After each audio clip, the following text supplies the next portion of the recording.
Buenos días, chicos. El día de hoy vamos a hablar de neurosífilis e infecciones parasitarias en el sistema nervioso central. El grupo está conformado por Melissa Salazar Navarro, Sebastián Rosario Castro y mi persona Daniela Rojas García. Entonces vamos a comenzar hablando de neurosífilis. La neurosífilis entonces se define como una infección en el sistema nervioso central que va a estar causado por el treponema pallidum, ¿cierto? Para recordar, tenemos que el treponema pallidum va a ser una bacteria que va a ser una espiroqueta flagelada, lo que le permite movilidad. Segundo, que se va a adherir a las proteínas, a las membranas externas por proteínas y que por otras proteínas también van a tener como la capacidad de infiltrar perivascular, lo que nos va a permitir encontrarlo en nuestros tejidos.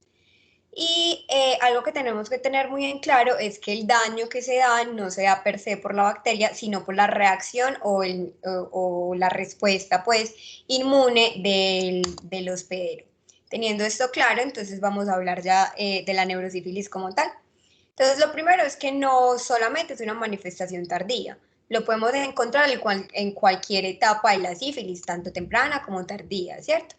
Inclusive se han encontrado que de un 20 a un 40% en estadios tempranos se encuentra treponema pallidum en el líquido cefalorraquídeo. Sin embargo, todas las personas que tienen treponema pálido en el líquido cefalorraquídeo no quiere decir que van a generar una neurosífilis. ¿Por qué? Porque un 70% de las personas logran controlar la infección y se hace como una autorresolución, ¿cierto? Pero hay otro porcentaje que no controla la infección, que el treponema pallidum se queda en el sistema nervioso central y es en estas personas en las que vamos a desarrollar una neurosífilis. ¿De qué depende la autorresolución o no? Entonces, de la cepa de la bacteria, de la inmunidad del paciente y de las comorbilidades que este paciente tenga que puedan comprometer, digamos, su sistema inmune, ¿cierto?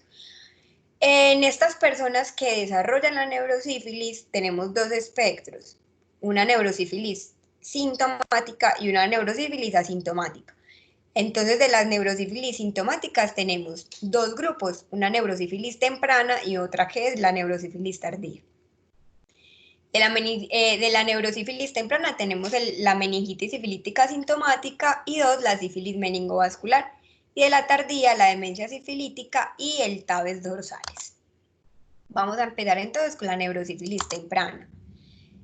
La primera manifestación, la meningitis sifilítica sintomática, que es de las manifestaciones más tempranas que hay en la neurosífilis, se dice que se puede dar en los primeros 12 meses de la infección, que se presenta con síntomas de sífilis secundaria hasta en un 7.5% de las personas, es decir, que podemos encontrar meningitis sifilítica sintomática con secundarismos, o sea, con las manchitas en la piel, con dolor articular, etcétera, ¿cierto? Pero estos pacientes con sífilis, con meningitis sifilítica sintomática, ¿qué van a presentar entonces? Entonces van a presentar una cefalea, signos de irritación meningia, parálisis de los pares craneales 7, 8, 6 y 2 y alteraciones auditivas y oculares. Otras presentaciones van a ser la meningomielitis, que van a ser la misma meningitis sifilítica sintomática, pero que se va a encontrar en la médula espinal. Y vamos a tener otra que va a ser una meningitis localizada, que se da como por las gomas sifilíticas, pero que se van a localizar en la pía madre y que son mucho más comunes que se den hacia la convexidad del cerebro. La segunda manifestación es la sífilis meningovascular, que inclusive se puede dar en los primeros 6 meses como después de la primoinfección, pero no es lo más común. Lo más común es que se dé de 6 a 7 años después. Y tenemos dos tipos de arteritis que me va a causar la sífilis meningovascular, que va a ser la arteritis de Hübner y la arteritis de Nils-Alzheimer. ¿Cuál es la diferencia entre estas dos? Es que la de Hübner afecta arterias de grande y de mediano calibre, mientras que la de Nils-Alzheimer van a ser de pequeño calibre, las arterias de pequeño calibre. Independiente de esto, la manifestación o como se presentan clínicamente es con un ACV, o sea, un accidente cerebrovascular. Y la arteria que más va a estar afectada en estos pacientes va a ser la arteria cerebral media. Vamos a tener unos prodromos antes obviamente del ACV, que va a ser la cefalea, el vértigo y los cambios de personalidad, y esto puede presentarse de días e inclusive semanas antes de que yo presente los síntomas de ACV. Tenemos la neurosífilis tardía, la primera manifestación, la demencia sifilítica, que también puede ser llamada demencia paralítica, que generalmente se da de 2 a 6 años después de la primoinfección, que inicialmente lo puedo presentar con quejas de la memoria o pérdida de esta y cambios en la personalidad para continuar con una psicosis, una manía o una depresión, y finalmente pues voy a tener un paciente que puede ser, que puede quedarse inmóvil, que va a tener pérdida de control o poco control de los esfínteres, que va a tener una pupila de Argyll-Robertson, que recordemos que es una pupila pequeña, que no tiene reactividad al reflejo consensuado directo, pero que sí al reflejo de la convergencia. Puede tener una hipotonía facial en extremidades, que va a tener un temblor de intención en las extremidades, en la lengua y en la cara, y los reflejos miotónicos pueden estar alterados en este tipo de pacientes. Hay algo que tenemos que tener también, o que vale la pena aclarar, es que recordemos que la sífilis es conocida como la gran simuladora, ¿cierto? Entonces, esto no va a ser como diferente a la neurosífilis, y yo puedo tener manifestaciones también atípicas como parecidas a la encefalitis herpética o a las encefalitis autoinmunes, ¿cierto? La segunda manifestación va a ser la tabes dorsales, que también se conoce como ataxia locomotora, que se da por un compromiso de los cordones posteriores y de las raíces nerviosas, y que puede inclusive darse hasta 21 años después de la primoinfección. Estos pacientes van a presentar entonces pupila de Argyll-Robertson, una atrofia óptica, alteraciones de la sensibilidad en los que inicialmente se presenta con parestesias y hiperestesias, para una posterior presentación con palestesia, ¿cierto? Y puede tener hiporreflexia y ataxia sensitiva también. Una vez teniendo esto claro, entonces, ¿cómo realizo el diagnóstico de la neurosífilis? Lo primero que tenemos que determinar es si el paciente tiene o si tuvo alguna sífilis, ¿cierto? ¿Y esto cómo lo hago? Con tamización. Recordemos que la tamización anterior se realizaba con pruebas no treponémicas, es decir, el BDRL y el RPR. Sin embargo, estas pruebas se negativizan en el tiempo, y por un efecto prosona también puede estar falsamente negativas. Por lo tanto, se propone como un diagnóstico que va a ser reverso, un algoritmo reverso. Quiere decir que empezamos con pruebas treponémicas, que cuáles van a ser la FTA absorbible, la TTPA o el inmunoensayo enzimático para el treponema pálido. Una vez hecho esto, pues entonces, si no tengo obviamente una reactividad o una positividad de estas pruebas, pues el diagnóstico no va a ser de neurosífilis porque nunca tuvo neurosífilis, pero sí son positivas, o sea, sí son reactivas. Tenemos entonces que tengo que pensar en si el paciente tiene síntomas o no tiene síntomas sugestivos de una neurosífilis. Para mirar la interpretación de las pruebas serológicas, entonces, tenemos que si el paciente nunca tuvo una sífilis, pues todas las pruebas, tanto las treponémicas como las no treponémicas, pues van a salir negativas, ¿cierto?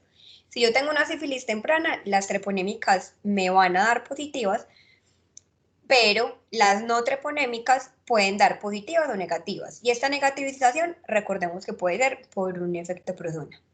Primaria o secundaria, pues una presentación primaria o secundaria, pues todas las pruebas van a dar positivas. Tardía o latente tiene la misma manifestación que como si tuviera una sífilis temprana.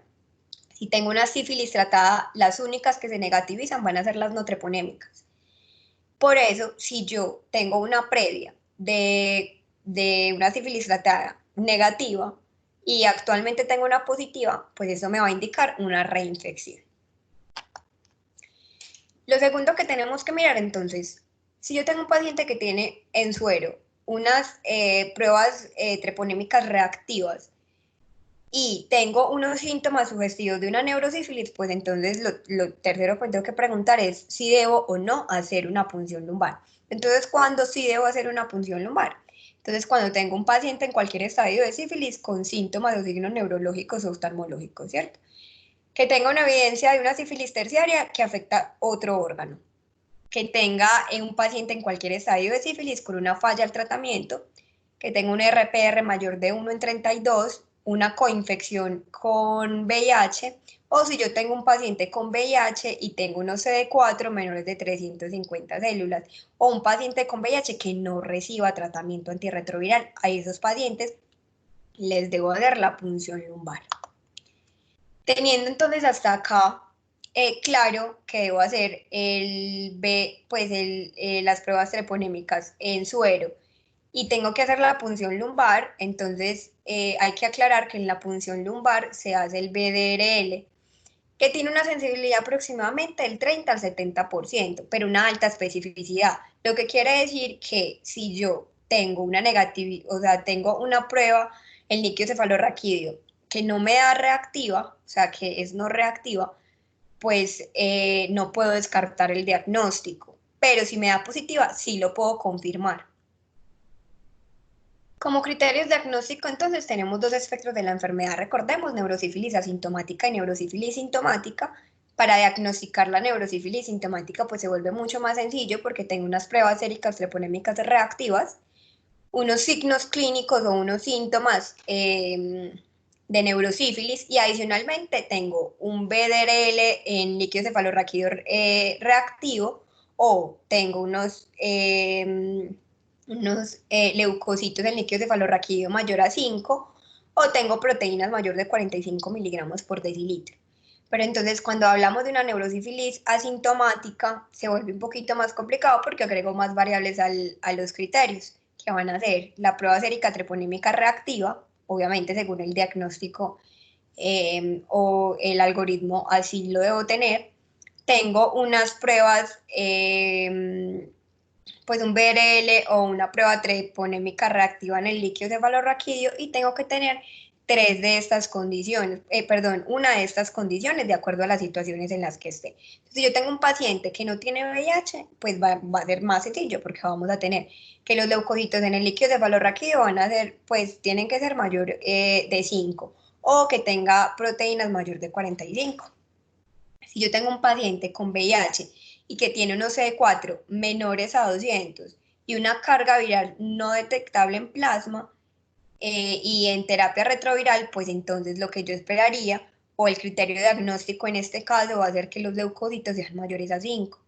Pero si por el contrario tengo un paciente con VIH, con unos CD4 mayores a 200 o una carga viral detectable o sin manejo antirretroviral, pues entonces yo tengo que tener en el líquido cefalorraquídeo una prueba treponémica reactiva o unos leucocitos en líquido cefalorraquídeo mayores a 20. Y algo que tenemos que tener súper presente es que el solo hecho de tener VIH me puede generar una pleiocitosis, o sea, leucocitos en líquido cefalorraquídeo presentes. Y sobre todo, esto lo tengo que pensar en pacientes con CD4 muy altos, con una carga viral detectable, o que no tenga tratamiento antirretroviral. Si tengo estas condiciones, pues yo debería individualizar como las pruebas en estos pacientes, porque sabemos que el solo hecho de tener estas condiciones o VIH únicamente, pues me puede alterar los resultados. Una vez ya tengo diagnosticado, digo, sí, mi paciente tiene una neurosífilis. Entonces, ¿cómo lo voy a tratar? Siempre hay que darle educación al paciente y, digamos, hacer todo lo posible para que en nuestra educación prevengamos nuevas conductas sexuales de riesgo, ¿cierto? En el tratamiento farmacológico tenemos como primera línea la penicilina G cristalina intravenosa de 3 a 4 millones de unidades internacionales cada 4 horas. O lo puedo también dar en una infusión continua para un total de 18 a 24 millones de unidades internacionales al día. Y este tratamiento se da durante 10 a 14 días aproximadamente. Un tratamiento que nos sugiere el artículo alternativo únicamente se da si el paciente va a garantizar la adherencia al tratamiento, porque es el que se lo va a tomar. Entonces va a ser, se hace con penicilina procáinica intramuscular de 2.400.000 unidades internacionales al día, más se le agrega a esto Probenecid vía oral 500 miligramos cada 6 horas y ambos tratamientos se dan por 10 a 14 días. Ya sabemos que este tratamiento únicamente se da si el paciente va a tener adherencia, o sea, si el paciente tiene un buen apoyo social, si él está consciente, tiene una buena introspección, etcétera, ¿cierto? En las manifestaciones de sífilis tardía, el CDC nos recomienda que hagamos una aplicación semanal por 3 semanas de penicilina G benzatínica intramuscular de 2.400.000 unidades internacionales al día, ¿cierto? Pero esto no reemplaza el tratamiento anterior. Entonces, esto únicamente se da cuando yo ya haya terminado el tratamiento anterior. ¿Qué hacemos entonces con personas que son alérgicas a la penicilina? Entonces nos dan dos opciones. La primera, se extracciona 2 gramos día. Puede ser intramuscular o oral. Y la segunda es la desensibilización. Súper importante. La desensibilización se toma como guía o como referencia la guía de práctica clínica en la atención de sífilis gestacional y congénita. Entonces, ¿qué nos dicen? Primero, que la desensibilización puede hacerse oral o intravenosa, pero es mucho más seguro hacerse oral, entonces se hace de esta manera. Que el tratamiento o el esquema se hace en 4 horas o en 3 horas y 45 minutos, que siempre se debe hacer en el ámbito hospitalario y que la única condición para hacer la desensibilización es que yo tenga una paciente embarazada, o sea, una gestante, con reacciones alérgicas graves a la penicilina, que tenga edema palpebral, que tenga bioedema, que tenga un rash generalizado. O sea, que me indiquen que el paciente puede ingresar a una inestabilidad hemodinámica por la penicilina o por la alergia a la penicilina. ¿Cómo realizo la desensibilización? Entonces, esto es un protocolo. Está disponible en las guías y generalmente lo que se hace es que cuando se va a hacer la desensibilización, pues se saca el protocolo porque tiene 3 diluciones, de las cuales las 3 diluciones se hacen con penicilina B potásica oral y se diluyen cada una de las diluciones en diferente cantidad pues, de agua. Y eso, cada sesión o cada solución tiene como diferentes número de dosis o de suspensiones que yo le debo dar a la paciente. Por eso es mucho mejor ir a revisar cuando vayamos a hacer la desensibilización cómo se realiza. Entonces, volviendo ya luego, ¿qué puedo esperar en estos pacientes o cuál es el pronóstico de estos pacientes con neurosífilis? Entonces, lo primero es que la tabes dorsales y la demencia sifilítica, o sea, las manifestaciones de neurosífilis tardía, no puedo esperar que reviertan completamente, sino que yo espero una mejoría clínica. Y aquellos pacientes que debutan con cuadros neuropsiquiátricos, pues mejoran, o se ha visto que pueden mejorar y que es el tratamiento que mejoran con psicotrópicos.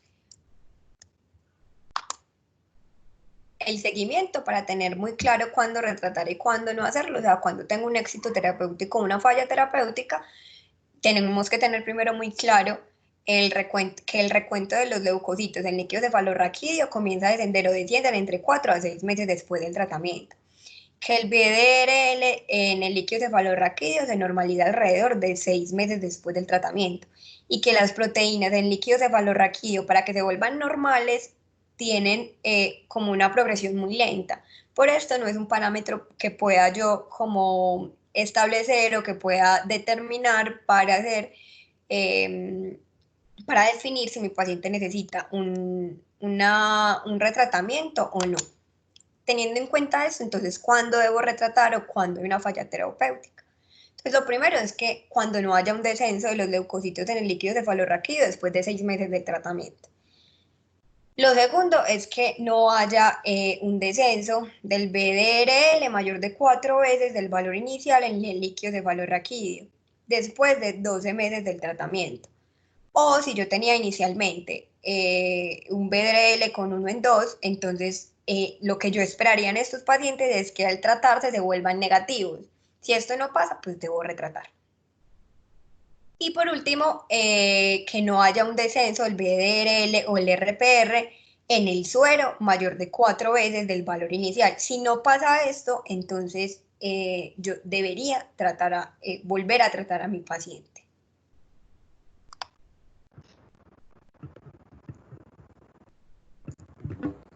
Bueno, ahora vamos a hablar acerca de la neurocisticercosis.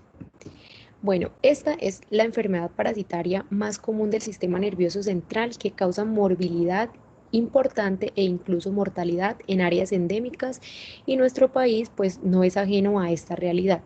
Esta entidad parasitaria tiene variedad de manifestaciones clínicas neurológicas que pueden confundirse con otras entidades infecciosas y no infecciosas, por lo que es importante tenerla en cuenta en la búsqueda etiológica de una focalización neurológica en epilepsia de inicio en el adulto, en síndrome de hipertensión endocraniana, entre otros.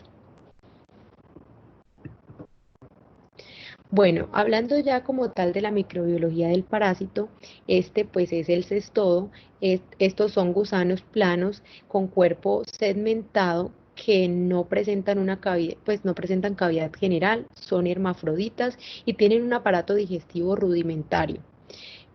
Pertenecen al Pilum patelmintes, que es una clase cestoda de orden Cyclopilidea, familia Tenidae y género Tenia.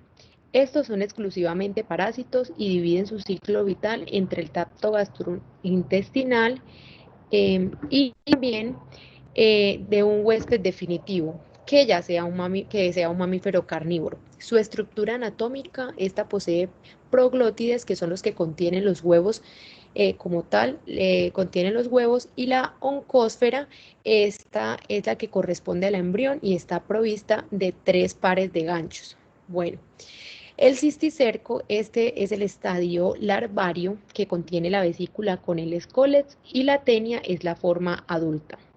En general, la transmisión se da por vía fecal-oral.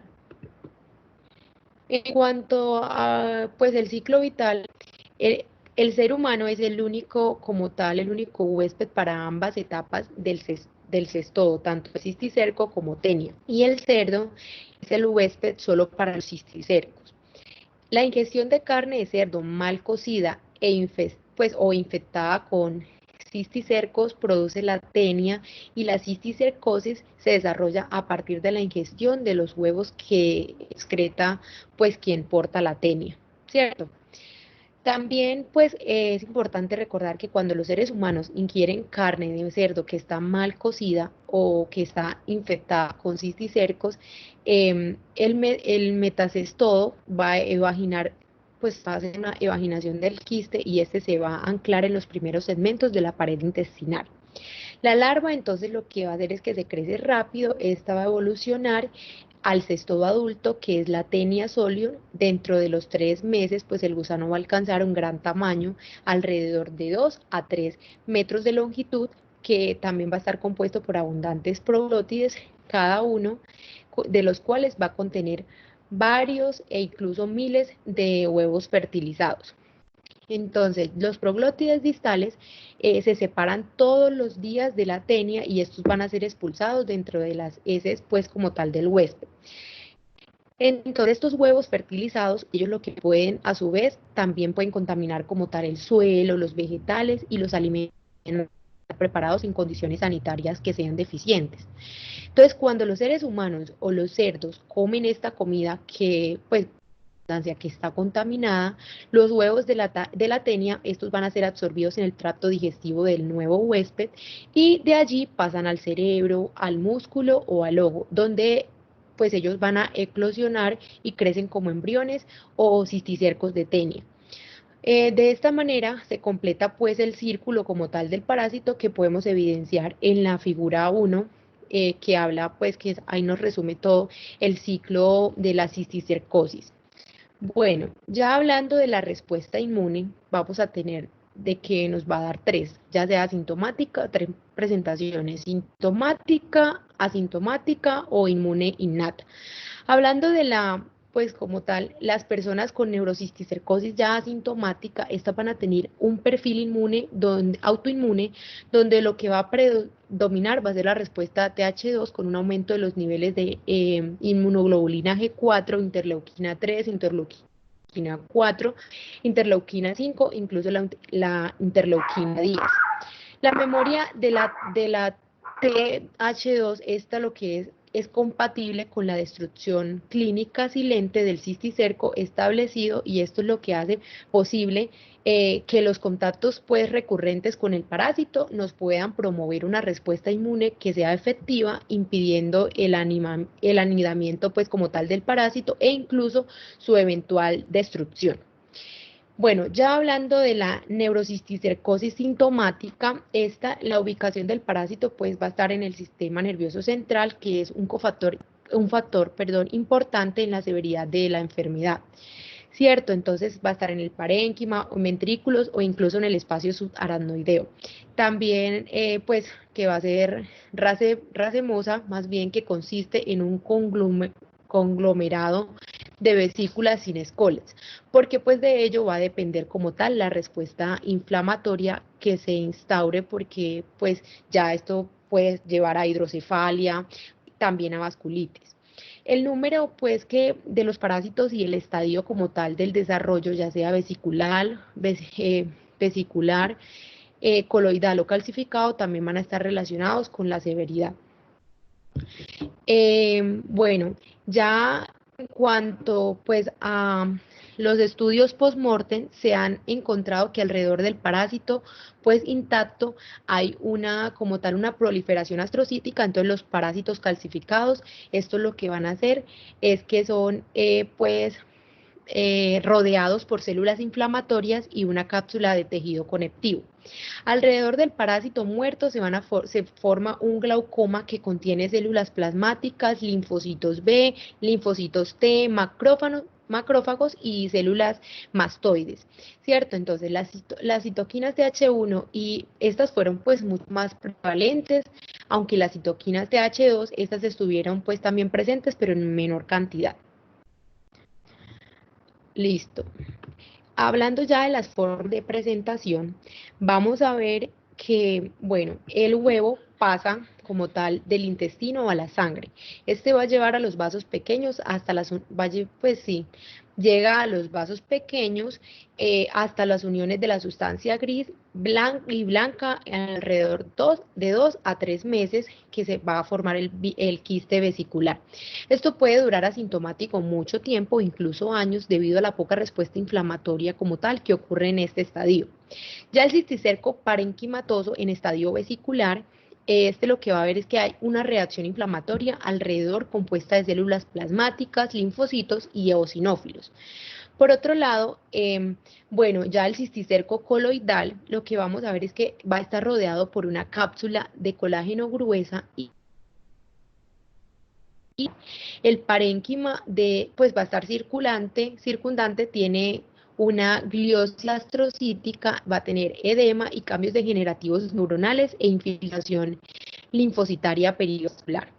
En el estadio granular y calcificado, lo que va a hacer es que va a persistir el edema, los cambios astrocíticos, pues en las vecindades de las lesiones es más intenso, y aparece también células epitelioides que ellas pues coalescen para formar células gigantes multinucleadas. El cisticerco meningeo, bueno, va a ser una intensa reacción inflamatoria como tal en el espacio subaracnoideo. Va a estar pues un exudado compuesto de fibras de colágeno, linfocitos, células nucleadas, geosinófilos y membranas del parásito hialinzadas. Bueno, también va a haber un engrosamiento anormal de las meninges. Esta inflamación puede ser diseminada. Ya hablando del cisticerco ventricular, bueno, esto va a ser también una reacción inflamatoria si se adhiere pues a los plexos coroides o a las paredes de los ventrículos. El epidídimo lo que va a hacer es que se rompe y eso proliferan las células gliales subependimarias y protruyen hacia los ventrículos, bloqueando el flujo del líquido cefalorraquídeo. Aquí, como lo vemos evidenciado, pues en esta tabla vemos el resumen de los estadios del cisticerco en el sistema nervioso central. Bueno, acá con respecto a la epidemiología, esta es una infección endémica en los países en vía de desarrollo de América Latina, África y Asia. Es muy en Estados Unidos, en Canadá, en Europa, e incluso en Australia, y pues en estos países parece relacionarse más con con los inmigrantes. La neurocisticercosis, pues esta es una causa importante de epilepsia y ocurre en 17, ocurre en 1.7, 3 millones de personas, principalmente van a ser en áreas rurales donde llega a ocupar alrededor de 20, del 20 al 30%, del 20 al 30% de las causas de epilepsia focal. ¿Cierto? Bueno, por otro lado, continuando con se ha descrito una prevalencia de las infecciones en Estados Unidos de 0.2 a 0.6 sobre 100.000 habitantes, pero en áreas endémicas se estima una frecuencia de 1.4 de la población en general. En Colombia hay una cero prevalencia general del 8.55% y específicamente pues en Antioquia la cero prevalencia es del 14.8%, tanto a hombres como mujeres por igual, y puede también afectar a cualquier edad con un pico entre 20 y 50 años, pero pues en las mujeres o puede presentarse más bien en forma más grave o más severa. Ya las formas subcutáneas y musculares, estas van a ser más frecuentes en Asia y en África que en América, y también las formas subaracnoideas pues van a ser mucho más frecuentes en los ancianos.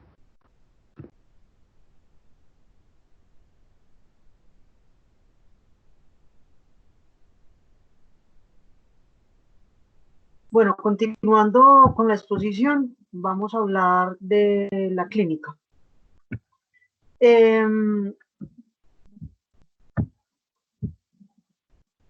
Siguiendo acá con la clínica, tenemos que hablar que en la clínica depende del lugar donde se encuentra el cisticerco, la persona, también las características ambientales, el tamaño del cisticerco y demás características. Entonces, ¿en dónde podemos encontrar el cisticerco? ¿Cierto? Entonces, la neurocisticercosis la podemos encontrar en dos partes: intraparenquimatosa o extraparenquimatosa, ¿cierto? Intraparenquimatosa podemos encontrar que hay cisticercos que pueden estar en 3 estadios o en estadios intermedios, que son viables, degenerados y calcificados, ¿cierto? Extraparenquimatosa podemos encontrar que puede ser en la parte cisternal, donde puede ser subaracnoidea o intraventricular. En la parte subaracnoidea lo vamos a encontrar en la convexidad, en la parte silviana o en la parte basal. En el lugar espinal, o sea, en la médula espinal, lo podemos encontrar en las leptomeninges o intramedular. Y en la parte extracraneana podemos encontrar en los ojos, en los músculos, en el hígado, en el corazón y en otras partes, ¿cierto? Entonces, esta infección también es conocida como una muy buena simuladora, porque dependiendo la ubicación, el tamaño, la cantidad de cisticercos, la respuesta inmune de la persona y la histología del quiste, me va a generar manifestaciones diferentes en cada persona y en cada lugar donde esté ubicado y según las características que ya mencionamos, ¿cierto? Sí, depende también si está intraparenquimatosa o extraparenquimatosa.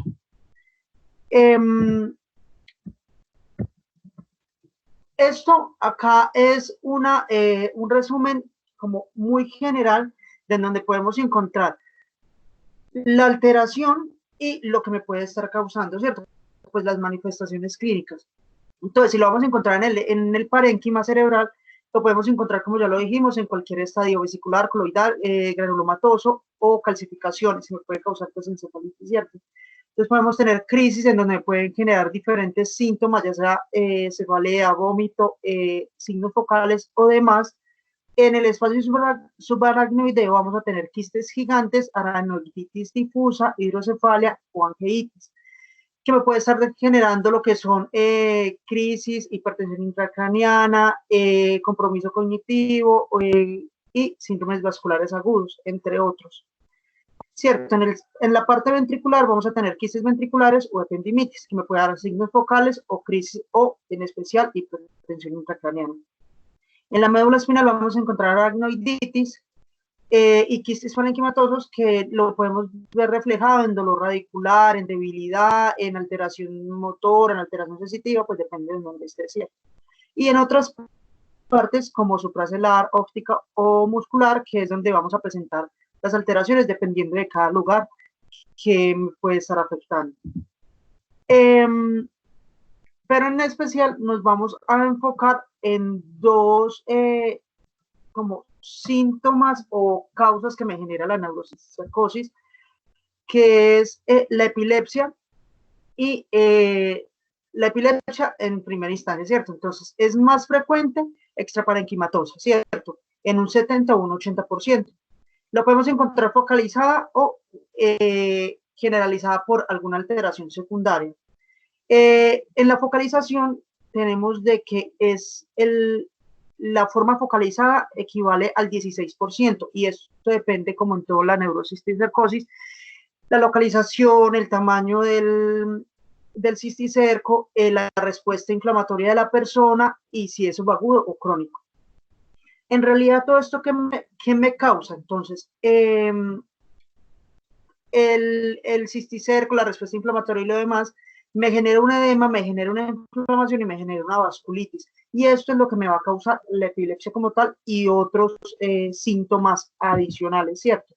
Como lo son signos piramidales, déficit sensitivo, alteraciones en el lenguaje, movimientos involuntarios, rigidez parkinsoniana, disfunción del tallo, que también se puede entender como atrapamiento de los nervios craneales de cualquiera, síndromes vasculares como vasculitis de pequeños y de mediano calibre, como lo podemos ver en la angeitis, el dolor radicular, pues en la médula podemos encontrar, como ya le dijimos, dolor radicular, debilidad o déficit sensitivo. El electroencefalograma va a salir normal entre un 30 y un 50%, entonces no es como muy verídico el electroencefalograma para encontrar una epilepsia causada por neurocisticercosis. Hay personas que tienen una recurrencia de las crisis, ¿cierto? Entonces, ¿en quién se da esto? Esto se da más que todo en personas que tengan los cisticercos degenerados o calcificados. Y de las personas que se operan, el 1% tiene los cisticercos de esta manera, degenerados o calcificados. Aumenta el hecho de que estén así, hace de que se aumente la resistencia al medicamento, causa inflamación local y crea cicatrices reactivas. Y se vuelve y genera una recurrencia de 20% a los 2 años de estas personas de sufrir epilepsia, ¿cierto? Lo bueno es que la mayoría de estas personas responden al primer fármaco antiepiléptico que le dan en general. Y continuando con esto, otro de los síntomas grandes o de las causas grandes que vamos a hablar es la hipertensión endocraniana, ¿cierto? O sea, en el 11.7% de las personas. Es más frecuente cuando el cisticerco está en la parte ventricular o en cisternas basales, ¿cierto? Obviamente tenemos que entender que esto depende si es agudo, subagudo, y puede estar asociado a convulsiones, focalizaciones y demencia, ¿cierto? Vamos a encontrar, como ya lo dijo la compañera, que tenemos una forma racemosa, ¿cierto? La forma racemosa son quistes agrupados en el espacio subaracnoideo y se pueden ver en las neuroimágenes o en la necropsia. Este tipo de neurocisticercosis toca operarla muy rápido y con mucha prioridad porque genera una alta mortalidad, entonces toca ponerle mucho cuidado.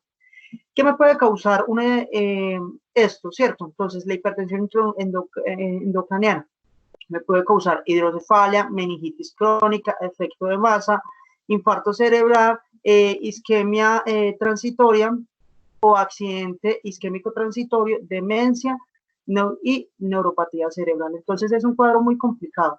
Aparte nos puede dar un síndrome de Bruns, que básicamente es un bloqueo de los ventrículos que se puede dar por una inflamación o por el propio quiste cuando la persona mueve la cabeza. Esto es una de las patologías muy importantes a tratar porque también puede causar mucha mortalidad. Entonces, ¿cómo vamos a diagnosticar este tipo de enfermedad? Entonces, vamos a tener los laboratorios. Entonces, tenemos la prueba de EITB, la cual utiliza antígenos glicoproteicos de la lectina de la lenteja purificada, ¿cierto? ¿Esta qué hace? Detecta anticuerpos de la teniasol. Se hace en suero y tiene una sensibilidad del 94 al 98% y una especificidad del 100% para las personas que tienen más de 2 parásitos vivos o están en forma subaracnoidea. Acordémonos que la forma subaracnoidea es donde se me puede presentar más la forma racemosa. Tenemos que las personas que tienen una lesión única intracraneana tienen una sensibilidad del 50 al 60%. El líquido cefalorraquídeo tiene una sensibilidad del 90 al 100%. Lo importante y bueno de esta prueba es que no tiene una reacción cruzada con ningún otro parásito de esta familia. Continuando con esto, hablamos pues de una de las pruebas más conocidas, que es la ELISA, ¿cierto? Pues es la detección de anticuerpos anticisticercos en el líquido cefalorraquídeo. Tiene una sensibilidad del 89% y una especificidad del 93% en quistes viables, ¿cierto? Entonces, en quistes que estén degenerados o calcificados, no son muy buenos. También es bueno detectando en forma racemosa o, sí, es en forma racemosa, es como el principal, y que sean viables. El problema de la ELISA es que me puede generar reacción cruzada con otros helmintos, entonces no es tan buena en este sentido. Y se tiende a negativizar con el inicio del tratamiento o con quistes calcificados o cuando hay muy pocas lesiones. Continuando con esto, vamos a tener lo que es el citoquímico del líquido cefalorraquídeo después de generar la punción lumbar. Y en el citoquímico vamos a encontrar un estado, pues una presentación inflamatoria con pleocitosis mononuclear de 15 a 30 células, ¿cierto? Y de estos, los linfocitos equivalen a un 80 y de un 80 a 100%. Y tiene proteinorraquia de 50 a 30 miligramos sobre decilitro. Tienen una glucosa normal, pero los pacientes que me presenten una glucosa menor de 40 miligramos sobre decilitro es un mal pronóstico. Y por último tenemos la reacción de cadena de polimerasa para DNA de teniasolo, que no me dice pues mucho en los documentos ni en lo que se investigó. Otra de las formas de diagnosticar es por neuroimagen. Entonces tenemos que el TAC simple tiene una sensibilidad y una especificidad del 95% y tiene mayor rendimiento si el cisticerco está en forma, pues está en la parte cisternal, ¿cierto? La resonancia magnética detecta, o sea, lo principal de esta es que me sirve para detectar edema perilesional cuando hay cambios degenerativos del parásito, que es muy importante para mirar los estadios, y se ve mucho mejor cuando el cisticerco está en tallo cerebeloso, base del cráneo, ojo o médula espinal. Entonces, por ejemplo, en esta primera imagen, vamos a ver lo que es un cisticerco parenquimatoso, y esto lo estamos viendo en un plano transversal, una lesión cortical frontal derecha. Estamos viendo dos lesiones, ¿cierto? Entonces, en la imagen A podemos encontrar que es un TAC con contraste donde se ven dos cisticercos hipodensos.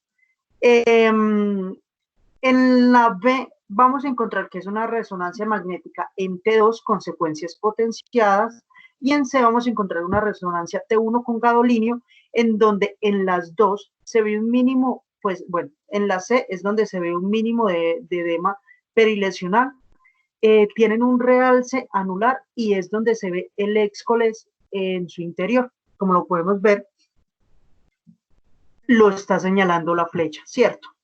Y alrededor, en la C es donde se ve bien el edema perilesional. En la siguiente imagen, lo que vamos a encontrar es un cisticerco intraventricular. Entonces, esta imagen es muy, muy interesante. ¿Por qué? Porque en la A, en la imagen A, vamos a tener que es un TAC sin contraste y se ve una lesión quística en el cuarto ventrículo, lo cual no nos coordina muy bien con la imagen D, ¿cierto?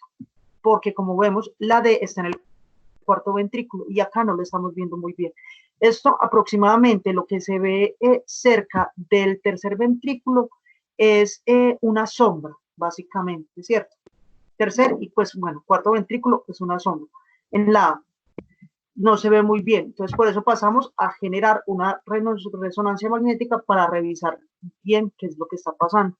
Entonces, en la B es una resonancia magnética en T1 con gadolinio en un plexo, pues en un plano axial, perdón, y en la D vamos a encontrar una resonancia magnética en T2 en alta resolución en un plano sagital, en donde muestra un quiste en el cuarto ventrículo donde me está obstruyendo pues obviamente este ventrículo, ¿cierto?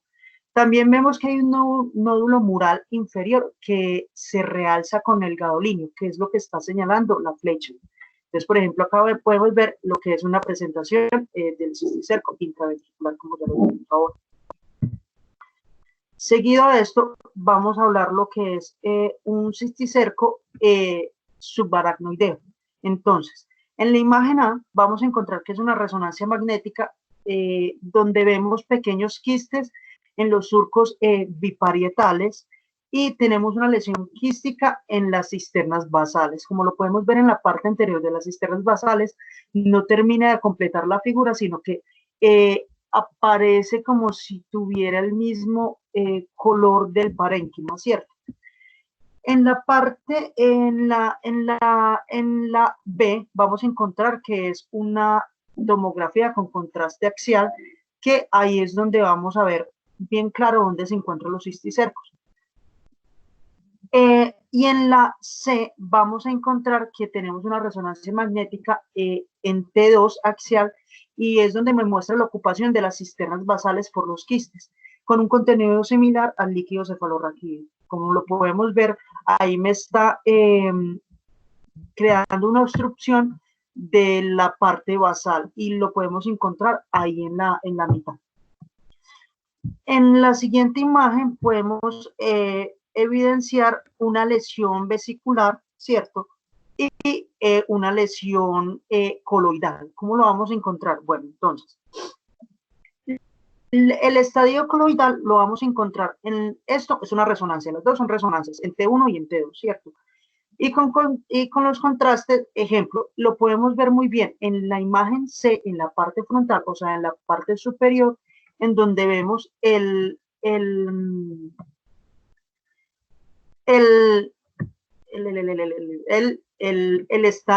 quiste en el estadio coloidal, ¿cierto? ¿Cómo sabemos que es en el estadio coloidal? Porque básicamente no vamos a ver el escolo. Entonces, vamos a ver que tenemos los dos quistes y donde alrededor tenemos un poquito de edema perilesional, ¿cierto? En cambio, en el estado vesicular, que es en donde nos encontramos, si miramos más hacia abajo, en la parte como media del mismo lado, en donde se encuentran los quistes frontales, casi en la parte parietal, es donde vamos a encontrar el quiste en el estadio vesicular. Ahí es donde vamos a encontrar y vamos a ver dónde está el quiste con el escoles, que es lo que nos dice que está en el estadio vesicular, y no se ve edema alrededor, ¿cierto? Sino que presenta un realce en anillo. Lo mismo lo podemos ver en la imagen B. Y en la otra imagen vamos a tener lo que es en el estadio granular y el estadio calcificado, ¿cierto? Entonces, en la imagen B vamos a tener una resonancia magnética en T1, donde vamos a encontrar en la parte, se diría como temporal, ¿sí? En el lóbulo temporal izquierdo, donde vemos el quiste, no hay edema perilesional, pero se encuentra con un realce en anillo muy grueso, ¿cierto? En cambio, en las imágenes A y B vamos a encontrar imágenes que ya están calcificadas. ¿Cómo lo sabemos? Porque tienen la misma densidad del hueso, ¿cierto? También en esta imagen, en la A y en la B, vamos a encontrar que, pues más que todo en la A es donde se ve, ¿cierto? Vamos a encontrar quistes en el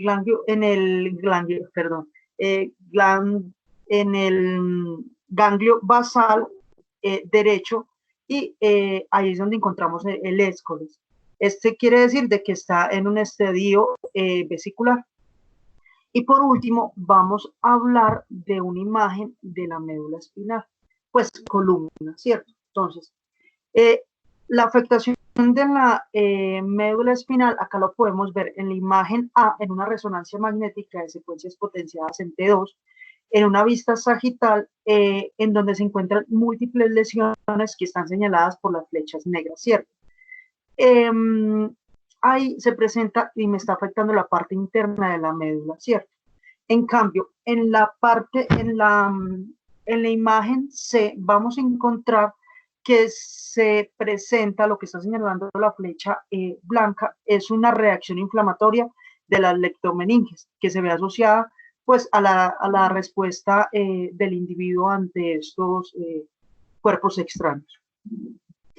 Continuando, vamos a hablar de los criterios, ¿cierto? Entonces vamos a tener criterios para saber cómo tenemos que diagnosticar a una persona. Entonces vamos a tener que en la histología de estos quistes se demuestre el parásito, que también haya quistes con escoles, o sea, un quiste vesicular en el TAC o en la resonancia, y que se divise directamente el parásito por oftalmoscopia, ¿cierto? Esos son criterios absolutos. Los siguientes criterios son criterios mayores. Vamos a tener que una lesión sea sugestiva de neurocisticercosis en estadios de neuroimagen. ¿Cómo así? O sea, que podamos ver el realce en anillo, que podamos ver en algunos el escoles, que podamos ver algunas calcificaciones, ¿cierto? Como que me indique hacia ese lado, ¿cierto?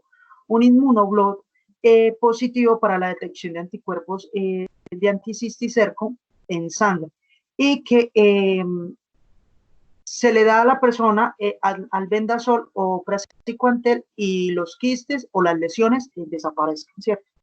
Otra es que resuelvan espontáneamente las lesiones anulares hipercaptantes, ya sean únicas o pequeñas. Los siguientes criterios son criterios menores, entonces sean lesiones compatibles con neurocisticercosis, como así, o sea, se parece mucho a la primera del criterio mayor. Entonces, posiblemente en donde se vea una lesión quística, posiblemente, ¿cierto? Que digo, como puedo pensar en neurocisticercosis, pero no me acerco mucho a ese dictamen, ¿cierto? Que tengamos clínica sugestiva de neurocisticercosis, que nos dé positivo una prueba de ELISA, pero ¿por qué no lo tenemos muy en cuenta? Porque recordemos que la prueba de ELISA puede tener pruebas cruzadas con otros elementos, ¿cierto?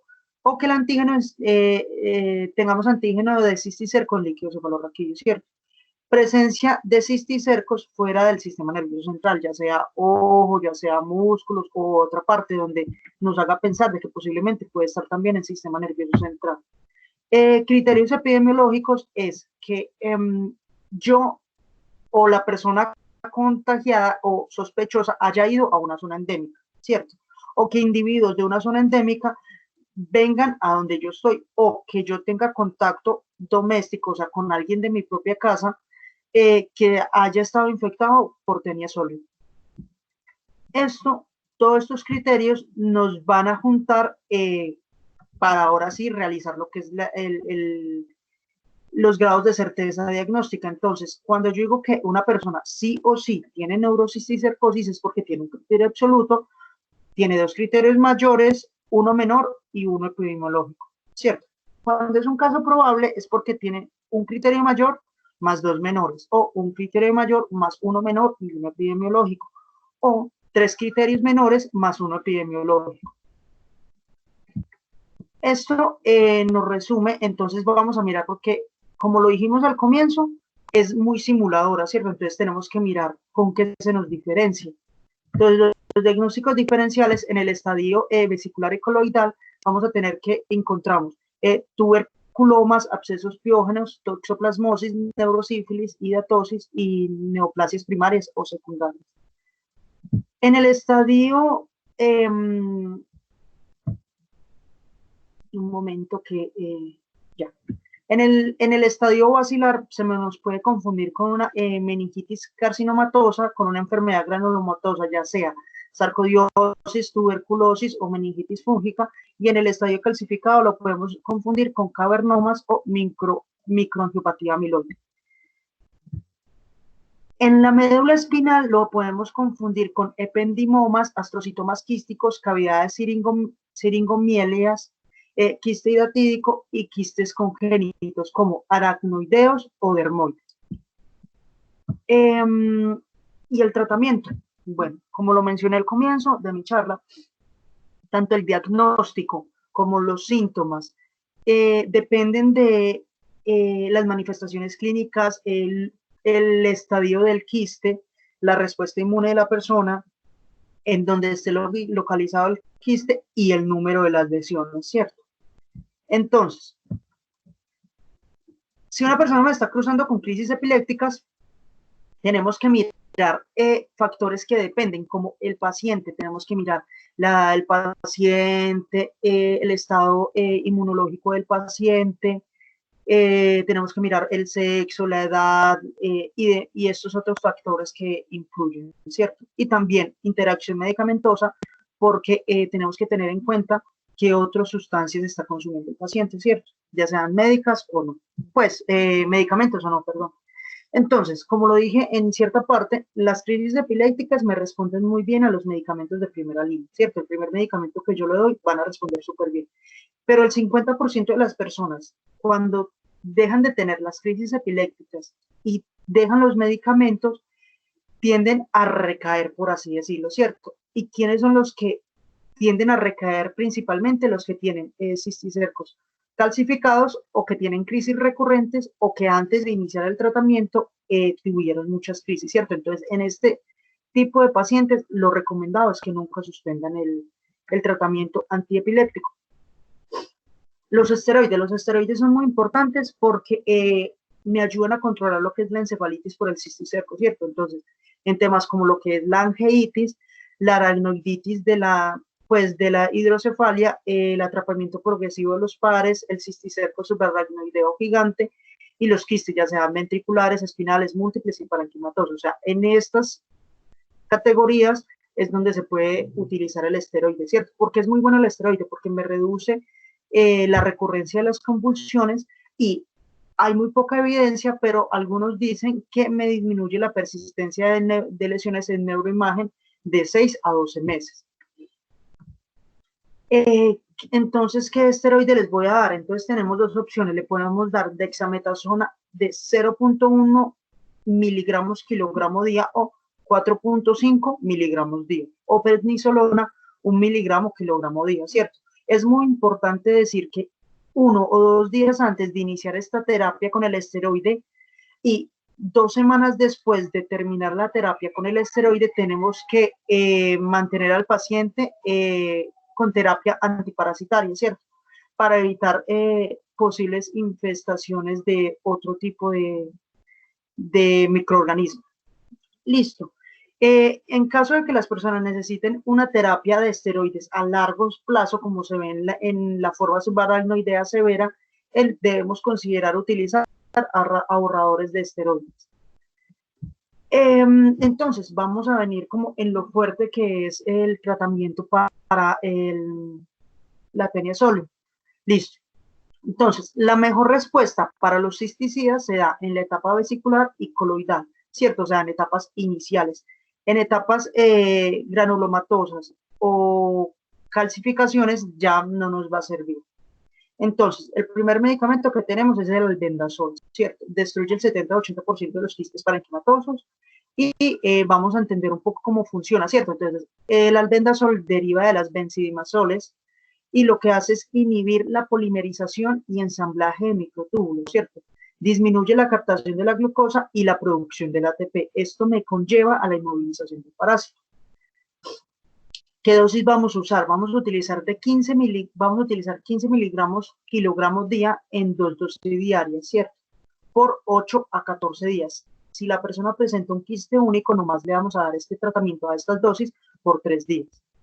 El siguiente medicamento que vamos a hablar es el praziquantel. Este destruye el 60 y el 70% de los quistes parenquimatosos y aumenta las concentraciones del albendazol en un 50%. O sea que si utilizando estos dos se genera un mejor efecto.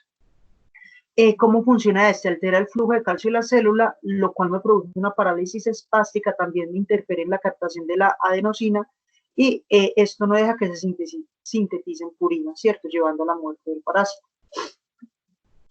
¿Qué dosis se les va a dar? Se le va a dar 50 miligramos kilogramo día por una semana y en quistes únicos nomás se va a dar por un día, pero cuando tenemos una neurocisticercosis recurrente, se va a utilizar una dosis de 100 miligramos kilo día o se va a utilizar la terapia combinada de albendazol con praziquantel. Hablando por último de la neurocirugía, ¿en qué personas o en qué condiciones nos va a servir una neurocirugía? Como lo hemos visto, se utiliza muy poco la neurocirugía, ¿cierto? Entonces, en formas extraparenquimatosas, ¿quiénes son los que se benefician? O pues los que se indica, los quistes intraventriculares, porque me pueden causar una hipertensión intracraniana o hidrocefalia, ¿cierto? Como le dijimos, una hidrocefalia por quistes racemosos, pues tendinitis, ¿cierto?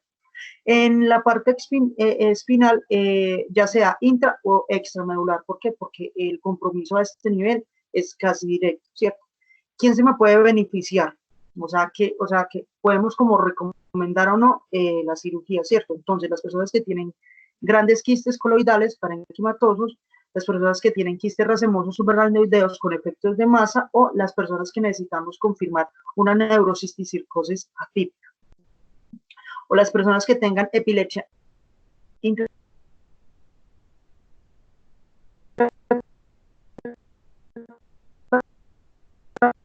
asociada.